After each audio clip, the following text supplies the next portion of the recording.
Youth Congress നേതാവിനെ മർദ്ദിച്ച കേസിൽ 6 വർഷങ്ങൾക്ക് ശേഷം എസ്.ഐക്കെതിരെ കേസ്.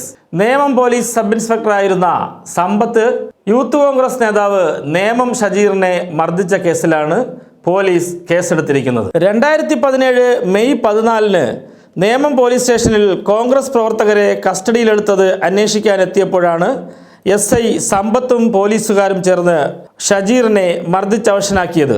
ക്രൂരമായി മർദ്ദനമേറ്റ ഷജീർ മാസങ്ങളായി ചികിത്സയിലായിരുന്നു.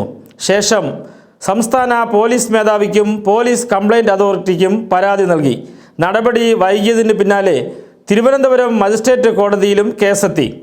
കേസ് നടക്കുന്നതിനിടെ DGPയുടെ നിർദ്ദേശപ്രകാരം ഇപ്പോൾ മണ്ണന്തല എസ്.ഐയും സമ്പത്തിനെതിരെയും മറ്റൊരു CPOക്കെതിരെയും പോലീസ് കേസെടുത്തിരിക്കുന്നത്.